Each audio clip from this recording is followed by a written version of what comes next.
এবারে যে গণ অভ্যুত্থানটা হয়েছে, এটি মূলত একটি বিষয় ভিত্তিক আন্দোলন থেকে হয়েছে। একটা বৈপ্লবিক চেতনা বা একটা ফিলোসফির উপরে মেজরিটি লোক কাজ করে একটা সরকারের পতন ঘটালে যে ধরনের সরকার হয়, এটি এই ধরনের সরকার না। এই সরকারটি মূলত হয়েছে একটি কোটা বিরোধী আন্দোলন, তারপর বৈষম্যের বিরুদ্ধে সবাই জনগণ, ছাত্র জনতা একত্রিত হয়ে একটি স্বৈরাচার সরকারের পতন ঘটিয়েছে।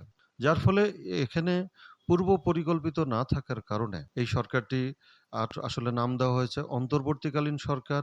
এবং এখানে আমরা যতই গুণসম্পন্ন ব্যক্তি নেই, কিন্তু তাদের রাজনৈতিক জ্ঞান এতটা সুস্পষ্ট না। এদের মধ্যে আমরা নিয়েছি মূলত যারা ভাইরাল ব্যক্তি। একজন নোবেল পুরস্কার প্রাপ্ত, তিনি রাষ্ট্রের জন্য যে খুব কল্যাণকর হবে এটা ভাবাটা রাষ্ট্রীয়ভাবে আমাদের ভুল সিদ্ধান্ত। আরেকটি আমি মনে করি আরেকটা বিষয় হচ্ছে যে যাদেরকে আমরা উপদেষ্টা নিয়েছি, এরাও একেকজন আ ভাবুক শ্রেণীর বা উচ্চশিক্ষিত। কিন্তু এদের ভিতরেও পলিটিক্যাল যে জ্ঞান সেটা পুরোপুরি নাই, বা এরা কোনো পলিটিক্যাল ফিলোসফি লালন করে না। যার ফলে উচিত ছিল এই সরকার ফল করার পরে অন্তর্বর্তীকালীন সরকার কিছুদিনের জন্য থাকবে এবং জাতীয় সংসদ ভবন এটি খুলে দিয়ে এখান থেকে মানুষের যে চিন্তা, আপামর জনতার যে আকাঙ্ক্ষা, এই চিন্তাটা নিয়ে রাষ্ট্র গঠনের দিকে যাওয়ার প্রয়োজন ছিল। কিন্তু ঐকমত্য কমিশন করা হয়েছে রাজনৈতিক দলগুলো নিয়ে। আপনারা জানেন গ্রামের কিছু মোড়ল আছে, যে মোড়ল বিচার বা যে সালিশ করে, ইহা চিফ জাস্টিসের চাইতে ভালো রায় দেয় এবং তারা একসাথে খাওয়ায় দেয় তাদেরকে। মানে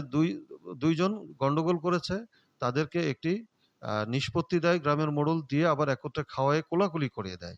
একজন চিফ জাস্টিস কিন্তু ওই রায় দিয়ে পিছন দরজা দিয়ে বেরিয়ে যায়, তারা কিন্তু কোলাকুলি করিয়ে দেয় না। তাহলে সেক্ষেত্রে চিফ জাস্টিসের চাইতে একটা গ্রামের মোড়ল অনেক ভালো বিচার করে। তো সেই ক্ষেত্রে এটা একটা উন্মুক্ত জায়গা দরকার ছিল এই সরকারের ভিতরে। আরো অনেক লোক নেওয়ার মতো জায়গা ছিল, কিন্তু তা হয়ে ওঠেনি। তারপরেও সর্বোপরি যেহেতু পুলিশ নিষ্ক্রিয় ছিল, এই ক্ষেত্রে সরকারকে রাষ্ট্র পরিচালনা অনেকটা কষ্ট হয়েছে। তারপরে তাদের পুঁথিগত জ্ঞান দিয়ে যতটুকুন চালিয়েছে একেবারেই খারাপ না। আমি মনে করব যে গতানুগতিকভাবে চালিয়ে গেছে। তবুও মন্দের ভালো মনে করছি আমরা। পিআর পদ্ধতি একটি উত্তম পদ্ধতি। বর্তমান পরিস্থিতিতে আরো উত্তম পদ্ধতি। এইজন্যই বলব, যেহেতু বড় একটি রাজনৈতিক দল এখন নাই, সেখানে বিএনপির প্রতিদ্বন্দ্বী এরকম দল জামাত ইসলাম বা এনসিপি বা অন্য কোনো দল হয়ে ওঠেনি। তাহলে সেই ক্ষেত্রে পিআর পদ্ধতি করলে তাহলে হয়তো সকল রাজনৈতিক দলের একটা অংশগ্রহণ থাকতো। তো সেই ক্ষেত্রে আমি মনে করি যে পিআর এর যে ৩ টি পদ্ধতি আছে, এই কোন পদ্ধতি এপ্লাই করতে হবে এটার উপরই নির্ভর করছে যে পিআর পদ্ধতি উত্তম হবে না জাতির জন্য ক্ষতিকর হবে।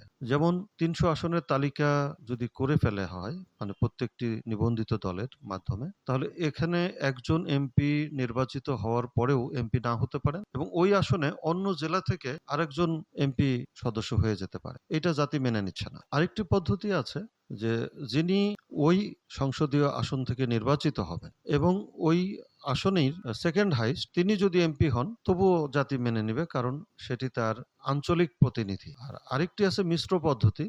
সেই মিশ্র পদ্ধতিটাও যদি আমরা প্রয়োগ করি তাহলে পিআর পদ্ধতি উত্তম পদ্ধতি। বর্তমানে আমরা যে ডিরেক্ট ভোটিং এর পদ্ধতি বলছি তার চেয়ে পিআর পদ্ধতি উত্তম। তবে কোন পদ্ধতিটিকে ব্যবহার করছি বা কোন পদ্ধতিটাকে, পিআর এর কোন পদ্ধতিটাকে আমরা গ্রহণ করছি, এটার উপরে নির্ভর করছে পিআর এর গ্রহণযোগ্যতা।